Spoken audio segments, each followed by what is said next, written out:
Hello friends, after reviewing a Superman figure, obviously, we now review a Batman figure. I am Batman! Well, here is the Batman himself out of the package, and I gotta say, I love the look of this figure and the look of the Batman Arkham Asylum designs in general, and I think McFarlane pulled it off pretty well here. I mean, just look at all those folds and wrinkles in that cape there, the texture of it. It looks great, and how long the spikes on the gauntlet are, and the ears. I'm such a big fan of the long ear look Batman, and McFarlane did a pretty good job here on the sculpt, I think. I just think they didn't miss a beat on that face there. I can practically see the pores in Bruce Wayne's skin, and like they sculpted the nose underneath the cowl. That's pretty impressive. And then all the little details on the bat suit, like these lines and the little dots, all of that's in the design from the game.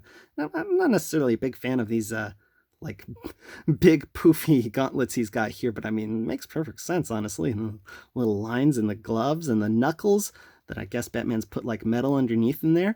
That is so accurate to the game's rendered. It's awesome how something was just throwing me off about the bat emblem on the chest though. And I was thinking like it's not accurate because like I don't remember these like little extra legs, and I looked at my other Batman Arkham Asylum figures, none of them have that. But then I looked at the actual render that it's based off, and you look really close. Those extra little legs near the bottom spike of the bat, these ones and that one, they are there in the render, so McFarlane got it right. I mean, obviously, like it's much more smooth, and this is very raised on the figure, but I'm gonna let that go. Just a very, very good sculpt overall in general. I mean, every little pouch on the belt is sculpted, and every little latch is there. I love the little armor on the shoes and the boots, and even the cape. Like, I love how it like just barely touches the ground behind him. It just droops down far enough to do that, and it's this flexible, rubbery material. I mean, pretty perfect sculpt. I can't think of any complaints really. I mean, the bat symbol looked kind of weird to me. It always looks weird when it's got like extra legs. Like, you know, Tim Burton did that in his first movie, but that's how it was in the game. I can't fault McFarlane for that. Excellent sculpt.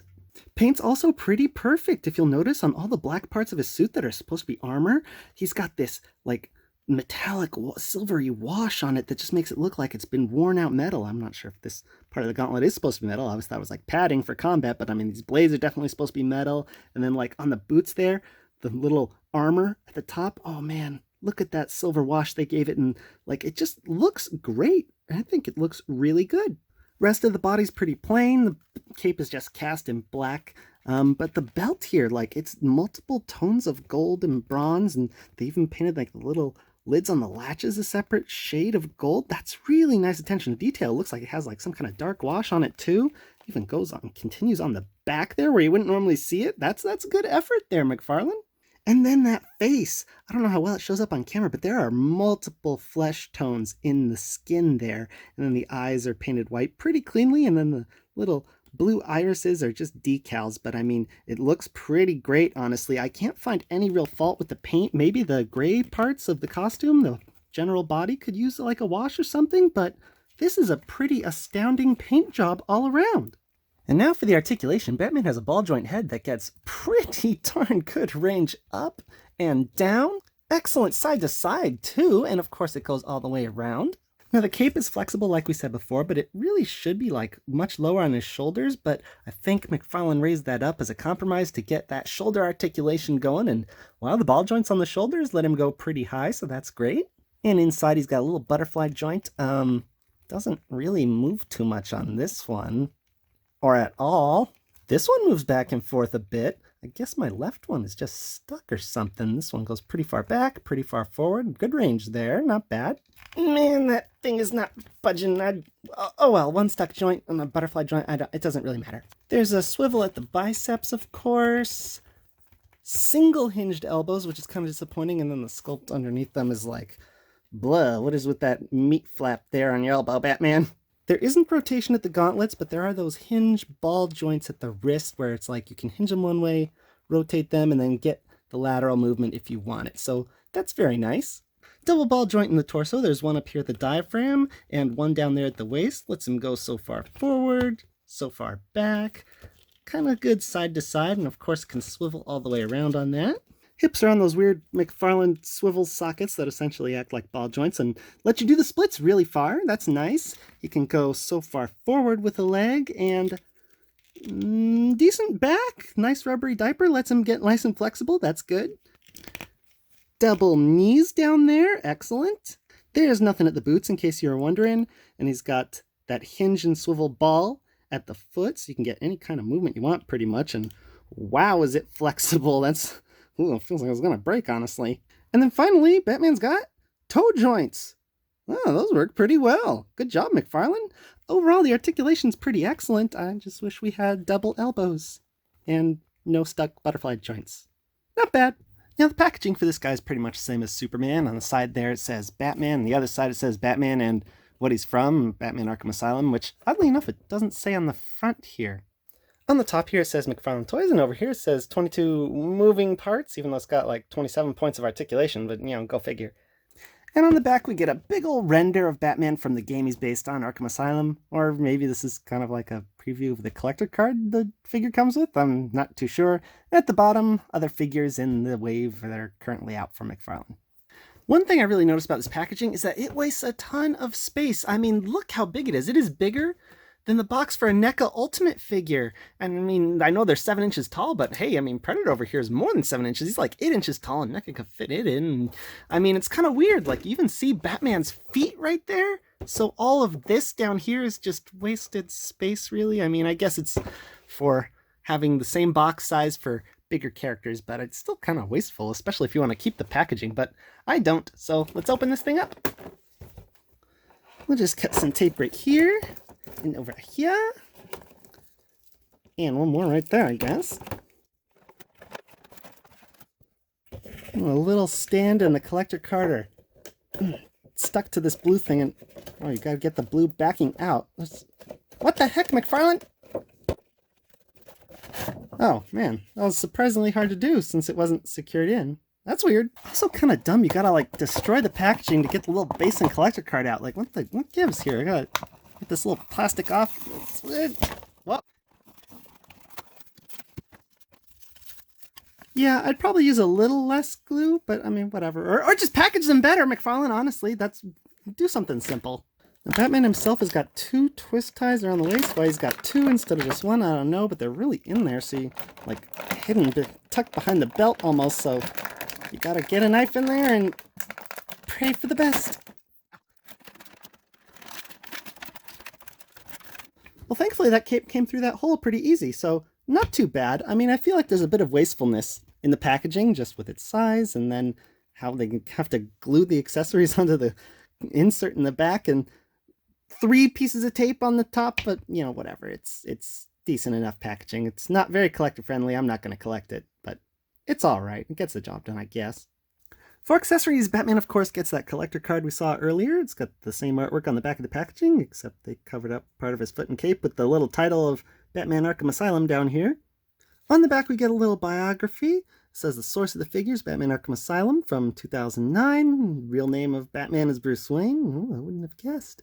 He's 6'2", weighs 210 pounds when his parents are gunned down in front of him, blah, blah, blah. Yeah, I think we know the story. Anyways, what you do with this card is pretty much put it in the trash. And move on to the next thing, which is this little stand. It says DC on it, has 1 peg. It works! Next up, what every Batman figure should come with, of course we get the Batarang! And we don't just get 1, we get 2, because we get 1 folded up and 1 unfolded, and I much prefer that to getting one that actually folds. Sculpt and the paintwork on it is pretty good. I mean, this is supposed to be like a hinge in the middle, and it's just like a circle, so the sculpt could be a bit more detailed there, and then these holes are supposed to be drilled all the way through, but I mean, I'm not going to really hold that against McFarlane.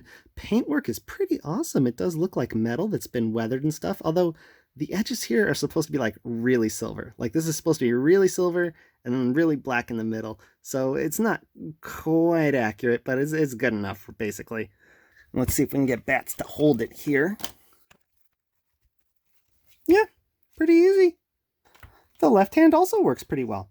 Not too sure what to do with the folded up one. I mean, I guess he can still hold it like he's about to unfold it and throw it, but I mean, it doesn't really have a spot on his belt that it can go as far as I can tell. Still, very nice inclusions.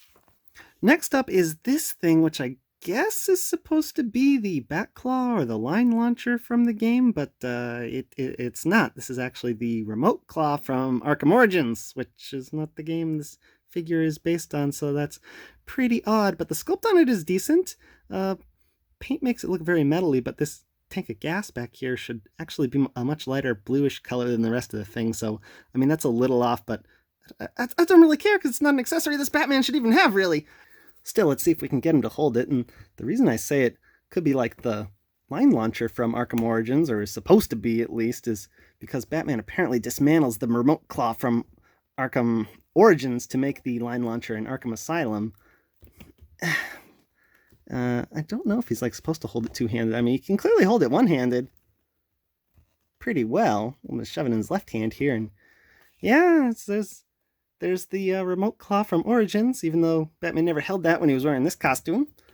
Can put it in his right hand also. He doesn't. Let's see if we can get his finger in the trigger there.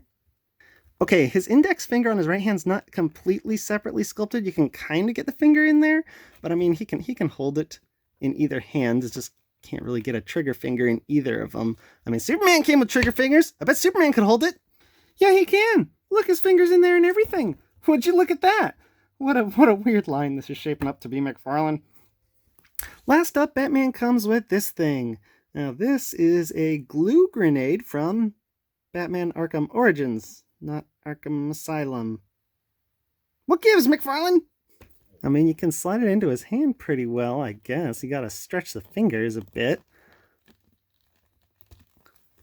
And there he is. He can hold it just fine.